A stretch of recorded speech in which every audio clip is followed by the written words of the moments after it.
This is the first chapter of the three different types of economic systems. So we're going to start with the market-centered economic system. So we've learned about the three realms in the earlier chapters, and so now we're focusing on the realm of the economy. And the governance structure of the economy is the market. So we need to talk a little bit about markets. We start the chapter with this quote from the book: "Markets coordinate economic activity by aggregating the choices of individual consumers and producers to form prices." I don't know if this stood out to you as such an important statement, but to an economist, it really is. The reason we admire markets when they're functioning is this ability to aggregate information from both sides of the markets, buyers and sellers, into a signal called a price, which then allows each side of the market to react to that price and make the best decision, the decision that will maximize their profits or maximize their satisfaction, given all the information they have from the prices, without even knowing why the price has gone up or why the price has gone down. So really, prices are simply signals. And from that signal, both sides of the market can make the optimal decision, and it all results in those goods that are most highly valued by the consumers being produced. Producers are looking to produce those things they can sell, and that will be those goods that are most produced. So the markets serve as a method of allocating our scarce resources into those things we most want. And it gives choices to consumers. It encourages producers to innovate. It is, when it's functioning, a beautiful system. It is basically the invisible hand that we have talked about with Adam Smith. Now, one thing we're going to see is as he classifies different economic systems in this market-centered economic system, it's always going to be some different type of capitalism. And so it's easy to decide that markets and capitalism are the same thing, but no, no, no. Markets and capitalism are different. Markets are really just a institution that allows you to exchange commodities, as it says here. Capitalism is something more, and so we do want to understand the distinction between markets and capitalism. So before capitalism, there, of course, were markets. There were instances where tribes could trade. Now, we talked about primitive tribes in a previous chapter, and we did indicate that they did not generate a surplus, much less have the incentive to use a surplus productively, but probably there were instances where maybe they had an abundance of resources, and maybe there was another tribe nearby that had a different resource, and so you can imagine there would have been occasions where they would perhaps trade. It wouldn't have been a central part of their existence, which is something kind of hard for us to imagine as we are living in a market-centered economy. But they would have been more community-centered, so they primarily would have been providing for themselves and then sharing within their community as opposed to market transactions.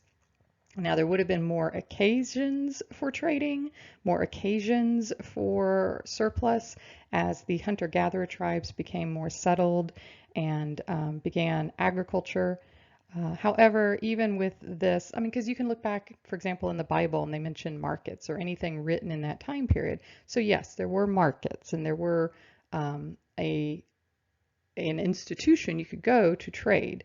But again, it's not a full-blown capitalistic system.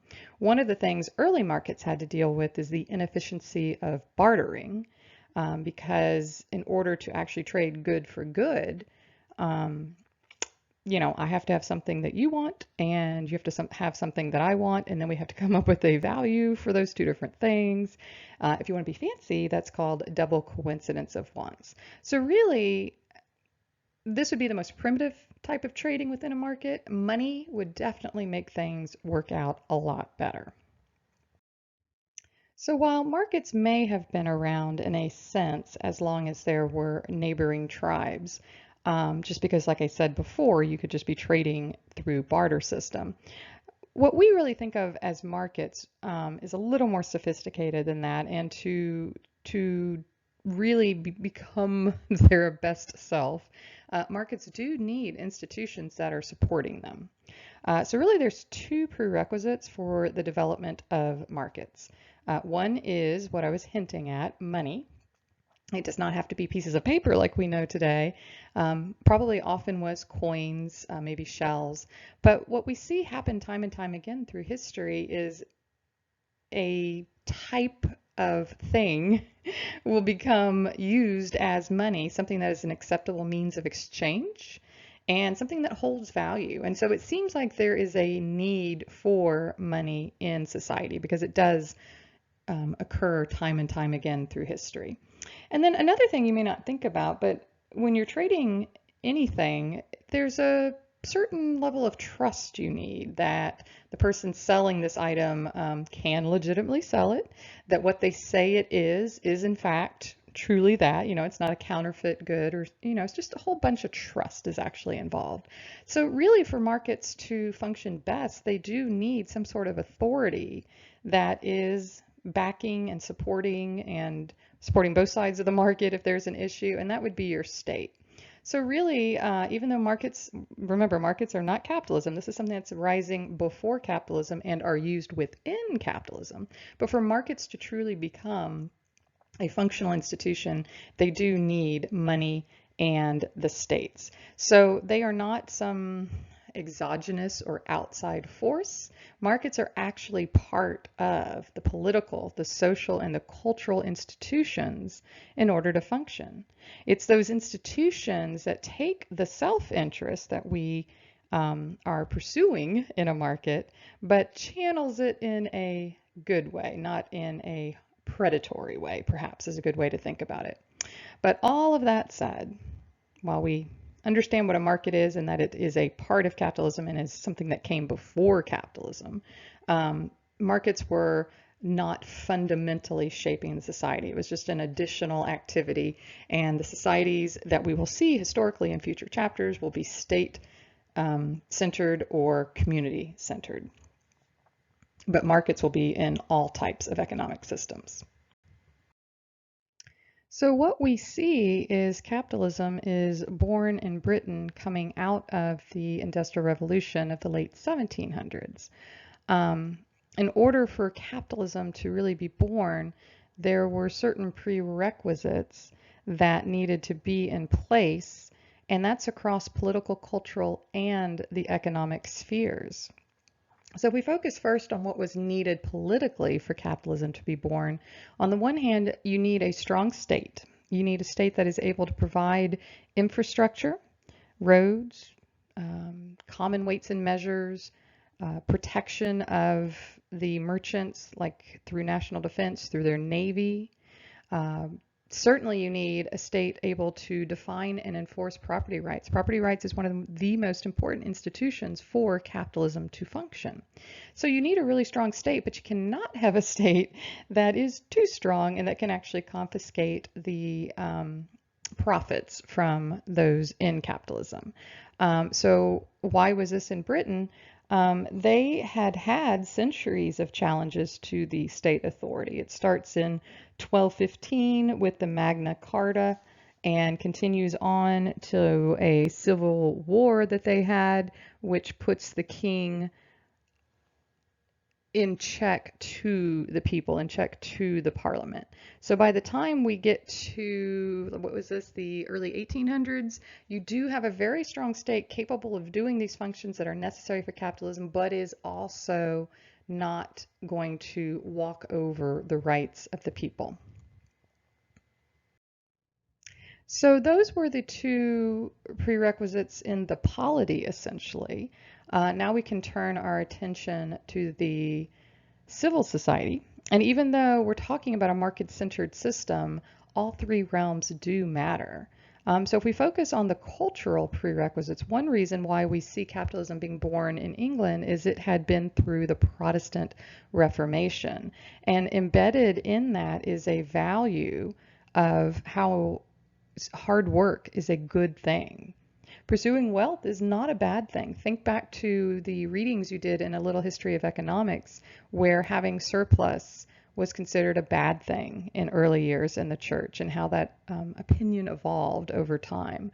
And so now here we are in approaching the 1700s, 1800s, and we have a value that says, yes, it is good to produce a lot. That is a sign that you are using God's resources wisely.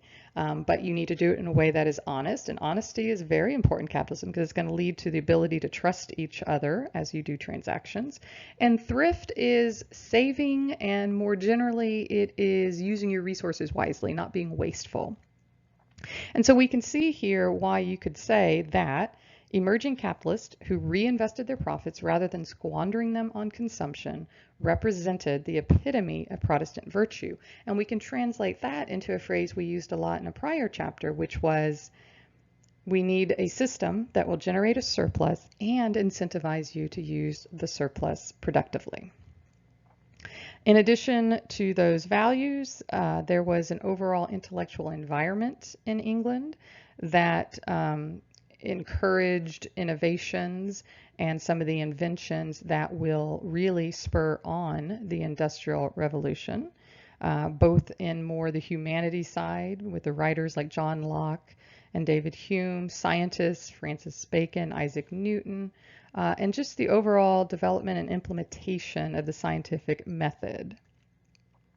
And then there's just the general code of conduct, since we're talking about sort of the community realm here, that made people want to be honest, trustworthy, because they needed to be sure the reputation was good. And so these three things together help give a support to the development of capitalism. And finally, that brings us to what was needed in the economic sphere in order for capitalism to be born. And so one of the things you would definitely need would be a market for labor. Again, living in a market-centered system like we do, this is maybe kind of hard to imagine that it didn't exist. But if you think about prior to the capitalistic invention, I guess you could say, you would have had a more feudalistic type of living. We'll see that in the state-centered chapter when we get to it. And you wouldn't necessarily be working for wages. You might be working for a percentage of the agriculture output. But for factory workers and merchants, they're going to need a labor force that they can hire from. So there might not be the cheeriest reason that this occurs in England at this point of time, but there was a movement where people were actually getting kicked off their land called the enclosure movement, and so suddenly they found themselves in need of a job, and thus a labor market is born. There was also a need for the market for land. So it's not just going to be it's owned by the lords and it just goes through the families over time. Now we need a supply of land for private ownership. So you do, again, from that Protestant Reformation, you have some Catholic church lands that were available for sale.